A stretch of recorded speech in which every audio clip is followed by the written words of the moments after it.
Black Ops 7 is dropped and the game looks absolutely horrible. Until you add these settings, I'm going to be brightening up your game, giving you the best movement settings as well as the best aiming so you can actually enjoy the game. With the first settings being in the account and network, you want to go over to the dismember and gore effects and you want to turn this off. Although if you do have a pretty good PC or your game tends to not crash, then you can't keep that on, but that's typically, adds a little bit more stability to your game. Before we get into the controller settings, I just want to go over the interface. This could be very important, makes your game very bright, and for some reason, a lot of people skip over it. So I'm going to quickly go over everything.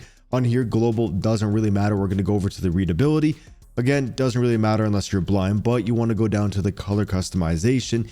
You want to scroll all the way down and put your color filter on filter 2. This is going to make everything extremely vibrant, or the most vibrant as possible. You want the color filter target to be on both. You want to go down to the intensity and the interface, well, the world and the interface, and max those out at 100. That's going to make everything pop. It's going to be a lot easier to see those enemies, which sometimes when the enemies have the red name tag, that blends in for a lot of people. So you can change it to maybe like orange or yellow or whatever color to you stands out a lot. For me, I kind of like just to keep everything on default. A lot of the time, I'll make my team onto green, and then I'll make the enemy, my party on blue. That actually is, it kind of just helps everything from my eyes, but it's going to wrap it up for most of that. But now we're going to be going over to the minimap rotation on. You can have the radar off with the compass off. You want to go over to the crosshair lines, have this on the static by default. I believe it's on. When you have it on static, it's going to make it a lot easier to actually hip fire. And then we want to go over to the crosshair dot, keep that on. And then it should let us make it a little bit bigger. Yeah, so we're going to put it on larger, although I still see a lot of pro players use it on default. If you're on a bigger TV, I would say like 50-inch plus, then I would use the largest one. It's just going to make it a lot easier to center on the enemy, since that's kind of like where you want to put wherever an enemy could be. Use ADS and fire. And so that just makes it a lot easier to just hit that first shot on the enemy. Now for the crosshair opacity, make sure that's on 100. Crosshair color, I'm going to have it on like that cyan blue. To me, that's what stands out and helps it just easiest to be able to track that. For the hit marker visuals and damage based hit markers, make sure those are on off. Motion reduction preset off. Same with the horizontal. A lot of this stuff doesn't really matter too much, but that's going to wrap it up for the interface settings. The audio, actually every setting's important. I'm going to be going over everything. It's just people always skip over like the interface. I don't know why, but anyways, by the way, if you want every camo in Black Ops 7, make sure you check out my long-term sponsor Guapsi. This is a group of people who will legitimately grind your account to unlock anything you want. This goes for all the master camos, iridescent, like actually anything, and they don't break TOS or play with cheaters, so there's absolutely no risk of being banned. I've worked with them for the past 3 years and haven't seen a single negative review. And so if you want all the master camos or iridescent rank risk-free, make sure you check out guapsi.com. I'll have their link down in the description. We are going to be going over the controller settings. I'm covering everything except for like keybinds, but I'm still going over graphic settings, and just if you're on console, PC, it doesn't matter. So what I use is a Xbox Elite V2 controller. It's a fancier controller because you have the paddles on the back. This allows me to be able to do the advanced movement without actually having to use my thumb, so I can like have good aim while also being able to jump or slide at the same time. If I didn't have a controller with paddles, I would then just play claw. So then I have my pointer finger over here. Or what you can actually do is go over to the controller settings. You can go down to your button layout and then put this onto bumper jumper tactical, allowing you to jump with the bumper, and then you can crouch by clicking down on that right stick. This allows you to be able to take advantage of the movement while also having very good aim. It's basically a must. If you're using your thumb to like click over and jump, you're just gonna get outplayed all the time, since like Call of Duty is so based on movement. Also on my controller, I do have Control Freaks. This basically is just a little cover that just gives me a little bit extra grip. Over here is a raised one, and this just makes it so I don't really have to move my stick as much for me to be able to just make precise movements. Just helps me stay on target. Not all the pros use it, but some pros do, some pros don't. If you want a little discount, you can go to controlfreak.com/cbest or just use my code at checkout. And I've been using them since I was like 13. Now for the horizontal stick sensitivity and the vertical stick sensitivity, a lot of pro players will use anything between like 1.5 and 1.7. Some of them are going a little bit higher on this game because of all the movement and things. Over time, you're going to be seeing most of them kind of use the same thing. Well, I'm still predicting it's going to be like 1.65, just like in Black Ops 6. 1.65, 1.6 is what's going to be best for most people. This isn't even necessarily for your aim. It's more so for your centering. So remember when I was talking about the white dot, you need to make sure you keep the center of your screen where an enemy could be at all times, so you can just ADS and fire. Having a slower sensitivity like this allows you to do so very consistently, which is why you see all the pro players using somewhat of a slower sense. And then we're going to be going over to the low motor strain off, bumper ping off. I actually need to have this on. You should have it on as well, so then you can click a bumper instead of actually having to pull down a trigger. Unless you have the digital tap triggers, then you don't really need to do so. I just need to get used to that still. And then for the controller vibration, I know sometimes maybe in your lap it might feel a little good with a little vibration there, but you're going to want that off. It's going to lead to you having better aim. I've 10 out of 10 times, I promise you. With the dead zone inputs though, we're going to be going over left stick min 0. If your guys walks forward by himself, then maybe put it at 1, but you want it to be very responsive so you can do the movement whenever needed.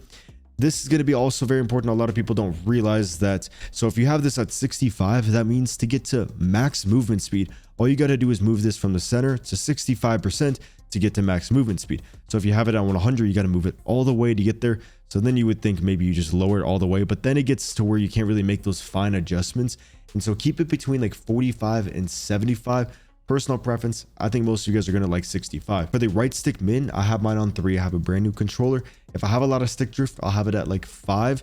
You don't really want it lower though, because then you're going to like over adjust and overcompensate in gunfights. And sometimes like the higher the dead zone, the stickier your aim feels, but then it's less responsive. So I would keep it anywhere between like 3 and 5. Right stick max, you want that 100. For the left trigger and the right trigger, you're going to want that also at 0. Going to be going over to the aiming settings now. So I like to keep everything on default. I used to lower this to like 0.8. So then when I would ADS, it would be 80% of the 1.6 sensitivity. Although I just found that keeping everything consistent was a lot easier. And I noticed a lot of pro players also keeping theirs like that. Remember though, I wouldn't really like a lot of it's game sense. You can get used to any mechanics. You're just kind of looking for something that you're consistent with and that you enjoy. Other than that, it's mostly game sense in Call of Duty. It's such a basic game that mechanics, you can kind of get used to anything. So don't overthink it. Don't get stuck in the sensitivity loop. Now though, for the ADS sensitivity transition timing, this instant and gradual. After zoom, I don't like that at all. So when you do gradual, this means say your sensitivity multiplier is at 0.8. That means when you ADS, it's gradually going down to 0.8 until you're fully ADS. Instance, the second you start to ADS, it goes down to 80% of that sensitivity. Put it at the instant, just going to be a lot more smooth. Gradual is not bad, but most people use instant. For the aim response curve type, you're going to want that on dynamic. This is going to give you a lot stickier aim. If it's a little bit too sticky, you can do show more and then lower this. Lowest I would go though was like 0.92. Anything more just makes it just feel really off. Custom sensitivity per zoom, if you want, you can do something like that, but I don't really recommend it. You don't really want to overcomplicate it too much. Aim assist obviously on. We're going to be going over to the movement settings. On those sprint assists, you're going to want to have your tactical sprint assist on. This is going to make it so then the second you move that left stick forward, you guys going to start to tack sprint, which can get you killed at times. If there's a man or any gender sprinting and you're tactical sprinting, they're typically going to be able to ADS and shoot faster than you because there's an extra delay when you are tack sprinting. But you're going to be having to mash that left stick a lot to go into your tack sprint, since you have to tack sprint a lot in this game, to where just overall a lot more simple if you have it on the tactical sprint assist on. For the mantle assist, we're going to have this off. We only want like sprint assist on, so it's just a little bit easier to sprint, but you don't want to accidentally mantle on things, which is what mantle assist would do if you had it on anything other than off. Crouch assist off. Corner slice, this is strictly visual. It's personal preference. I don't like it, so I have it on off. Wall jump assist, this is where some pros use it, some pros don't, so this might change in the future.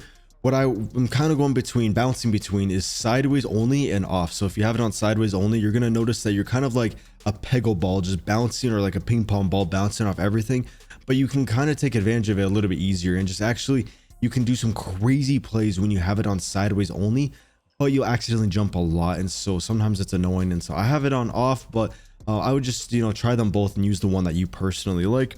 For the combat roll assist, I have mine on off. The combat roll, I don't think it's ever going to help you. I hope I'm wrong, but I just doubt it's ever going to help you. Slide/dive behavior, I have mine on hybrid. You're going to want it on slide only or hybrid. Anything else, there's going to be a delay. Slide only makes it so you can only slide, you can't dolphin dive, but there's not going to be a delay. Promise you, if you use these, you have a weird delay.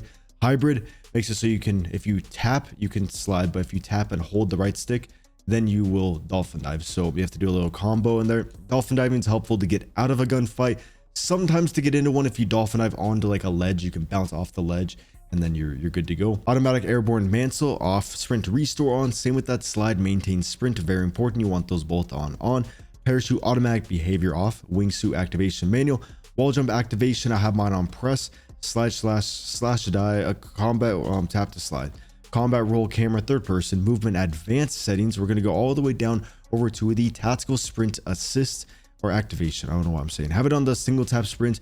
Makes it so when you do tac sprint in certain situations, it makes it a lot faster. Over here for the grounded mantle, I have mine on you might want to on off. If you're accidentally mantling on things and getting killed, then turn it off. But for me, I just have it on at the moment. And then for the sprinting door bash on, plunging underwater, you're going to want this on free, so you have a little bit more control into there. If you guys do find this video helpful, make sure you guys leave a like or subscribe if you want the best up-to-date tips and tricks and all the basic things. I apologize for my burp. ADS site behavior, hold, weapon mount activation, ADS plus melee, dedicated melee activation, hold melee. You want to prioritize the Diddy on the battlefield, so you're the most threatening one. Armor plate behavior, apply all, C4 detonation all at once, or you can literally just actually, I think for me, I would rather do one by one. A combat advanced settings, we're going to be going all the way over here, and you are going to want to have no delay when you go out of your mantle, even though nobody mounts. Then we're going to go over here and we're going to do prioritize interact. If you're not used to it, when you try to reload, you're going to be picking up guns and you're going to be pissed off, but don't get pissed off with me. Try to get used to it. If you play Warzone, you already use it. That helps you loot a lot faster. But if you think about it, instead of reloading mid gunfight, like if you run out of ammo mid gunfight and you see a gun on the floor, you'd rather just tap to pick up that gun, hope there's ammo and you can kill the enemy, rather than have to like hold the reload button to grab it. So this just makes it so you can pick up things faster. And if you want to reload, you just hold. And so prioritize interact, definitely very helpful. If you just hate it, then you can do tap to reload. But I would definitely, you can do prioritize reload. But do prioritize interact or prioritize reload. Mantle cancels reload off, sprint cancels a reload off, akimbo behavior independent. We're going to have this on, ADS stick swap off, depleted ammo weapon switch on. Actually, no, we're going to have that off. Weapon mounts movement off, weapon mounts return. Going to have that on off. And then we go down to the toggle overlay advanced settings. We're going to want to have this literally sometimes bugs out and makes it so you can't call in your streaks. So I just have it on moderate, but if you have it on off, it feels better. But a lot of the time it literally bugs out and you can't call in your streaks and it pisses me off. And it's so unbelievably annoying that I carried on to this game, but I'm not going to rant about it. That's going to wrap it up for your controller settings. Now for the graphics, if you are on console, it is going to look a little bit different, but stay with me. Some things are going to apply to you. Obviously, if you're on PC, everything's going to apply to you. I got a 4090. I got everything, just for the game because I'm a loser. And now for the NVIDIA Reflex low latency, I have mine on. This might change a little bit in the future. This is PC specific. For you, you might get a little bit more frames on plus boosted, but for me, I noticed I was getting consistent 300 with just on, and everything was working perfectly. EQ mode preset, custom VSync, and the VSync in the menus and the gameplay off. Custom frame rate, we're gonna have this at 300. In the menus, we're gonna have this at 120 because you don't really want your stuff working harder than it needs to. Out of focus, you can just have it on 30. Reduce menu render resolution optimal. We're gonna have the pause game rendering off. Reduce quality when inactive off. Focus mode off. And yeah, you don't need to do the HDR stuff. For this one, a lot of people will leave. I'd say that you're dumb if you don't use fidelity. Then I get comments of people hating on me, but they're just dumb. I'm so sorry. Just you got to use fidelity. You have to use fidelity. It's the best one. It makes everything so unbelievably bright. Like, I just don't even know how you would play without fidelity. I'd rather get half as many frames and have fidelity on than use like DLSS or something like that.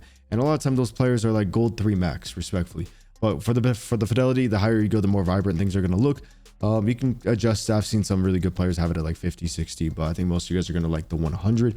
And then we're going to be going down over to the VRAM scale target. I have my gaming PC, then my streaming one. So my gaming one's dedicated to gaming. So have it at 90. If you're watching like YouTube and some other movies and stuff when you're playing, maybe have it at like 80. Variable rate shading, I have mine on. Texture resolution, I'm going to, I kind of like it at high just because when I'm streaming or making videos, I want to look a little bit better. But if I'm not doing any of that, I always have it on low. Very low sometimes makes me feel like I'm playing Roblox or something. I just have like a bad connection or something on the game. But for the texture filter anastrophic, we're going to have that on low.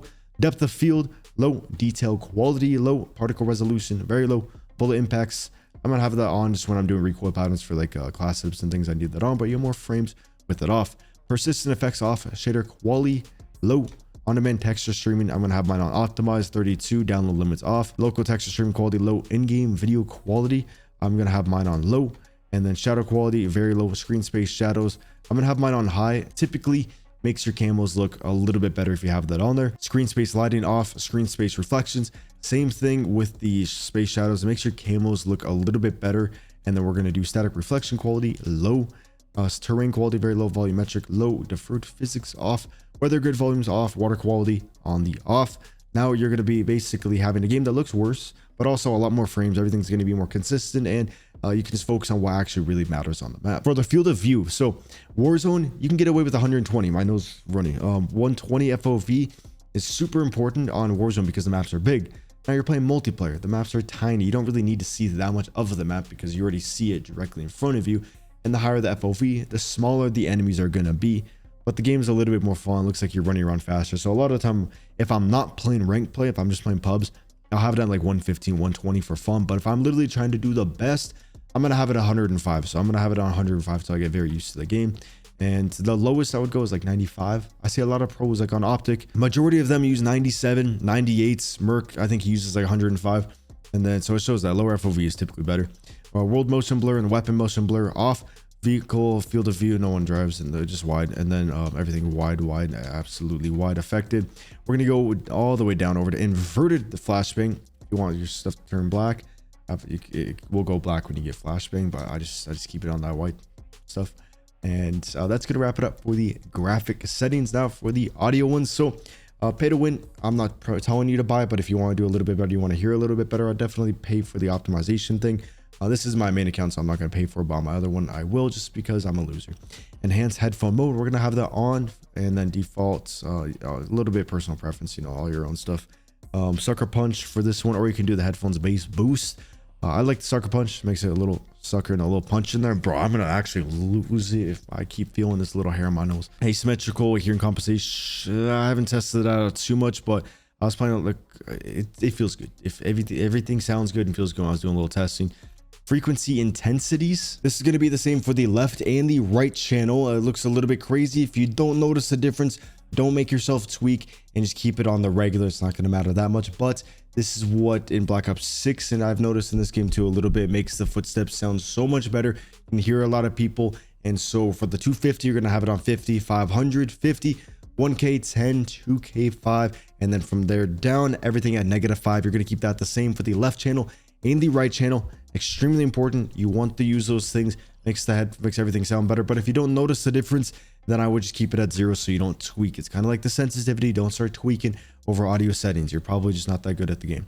Reduce tinnitus sound on. Well, I get bad tinnitus, so I'm gonna have it on. I'm not trying to keep that around. And then for the voice chat, last little settings over here, I have it at 50. Make sure you're the loudest in the lobby, so I have it on 100. Microphone volume, I'm gonna have mine on open mic, and then I have it on a, yeah, okay, that doesn't matter. I'm getting sidetracked. Yeah, that's probably gonna wrap it up for all of these settings in here. If I did forget anything, let me know in the comments, or leave a comment to help out some people, and then I'll heart it if you're saying some good things.